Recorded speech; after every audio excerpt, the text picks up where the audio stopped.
Hello everyone, today I will tell a story about weighing an elephant. It is a historic story occurring in the year 203 AD in China.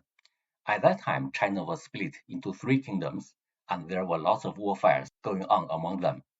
Probably you can imagine, when there are three kingdoms, the diplomatic relationship will become very tricky because you have to decide with which side you want to form a coalition and against which side you want to fight. This is not only about the victory, but more about the survival. Anyway, at that time, the strongest kingdom is in North China is called Wei, and the emperor was called Cao Cao, who was extremely famous figure in Chinese history. And the kingdom in the southwest is called Shu, and the kingdom in the southeast is called Wu. Actually, this story is not about war, but more about friendship. In this kingdom Shu, in the southwest border, you could find some wild elephants. One day, the emperor of this Shu kingdom, whose name is Sun, he decided to demonstrate some kindness to the Emperor Cao Cao in the Wei kingdom and sent him a very special present, which was an elephant. After receiving this elephant, the Emperor Cao Cao was highly delighted, and he just called everyone in the royal palace out to take a look at this huge and strange animal. At that time, no one in northern China had ever seen an elephant before, so everybody was just so excited and they just loved this animal because the elephant was huge but not fierce at all. And the Emperor Cao Cao said, I'm really interested in how heavy this elephant is, and can anybody suggest how can we weigh it? And he was surrounded by a number of ministers, and they started to make suggestions.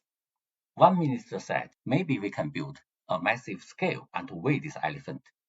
Here, I have to give a little bit background information about this Chinese scale. It was invented more than 2,000 years ago, and it is based on a wooden stick.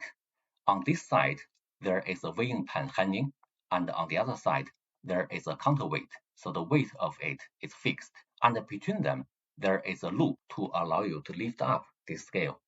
And when you use it, you just put the object you want to weigh on this weighing pan, and then lift it up and move this counterweight back and forth until it reaches balance.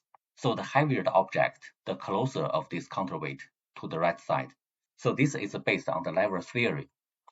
And alongside this wooden stick, you will find that there are many calibration marks. All these marks were obtained by using the weight standard. For example, if you put half kilo, 1 kilo, 2 kilo here, and the location of this counterweight when it reaches balance will determine that calibration mark. Anyway, this type of the scale has proved to be extremely useful in determining the weights of most objects. And you can even add a second loop, which is closer to this weighing pan. So that means by using the same stick and the same set of the caliber marks, you can weigh another range of the object, which are heavier. Anyway, this scale is a very clever invention. And even nowadays, in some countryside markets in China, you can still find people using it. So back to the story. So this minister just suggested maybe we can just chop a big tree and use it to make a massive wooden stick. And then we can just use a massive wooden plate to make this weighing pan and find a very big piece of the stone as the counterweight. And we can use the big ropes to replace the threads to make this scale. I have to say, in theory, even at that time, it was possible for the people to make such a massive scale. But the problem is, even you have got such a massive scale, even you can put this elephant into this big weighing pan, who can lift it up to measure it because there was no crane at that time. So that means this idea was not realistically possible. And then a second minister just suggested maybe we can kill this elephant and chop it into many small pieces. And then we can just weigh these pieces one by one and add them together. We can have the total weight of this elephant. Of course, the emperor was extremely upset and he warned this minister, if you say it again, I will chop you into many pieces. Okay, and then they just kept discussing about it, but still had no idea.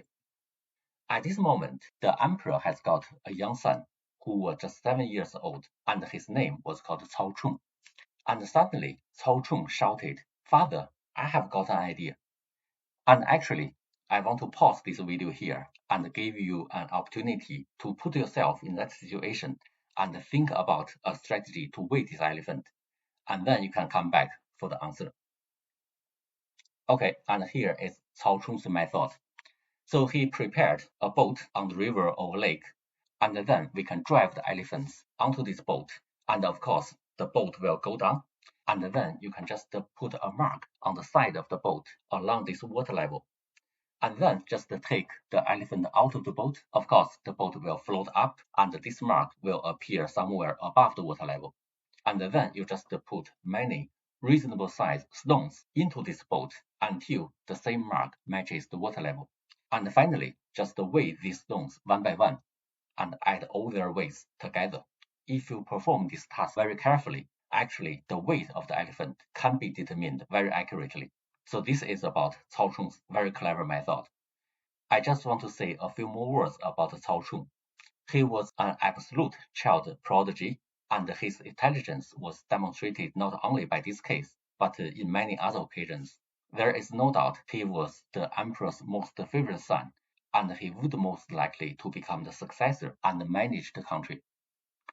However, very sadly, Cao Chun died at the age of 12 due to an untreatable disease. Otherwise, I would say probably the Chinese history will be changed. However, we understand there is no assumption for the history. Even nowadays, people still appreciate the intelligence of the Cao Chun and get inspired by his weighing elephant story. Okay, thank you very much.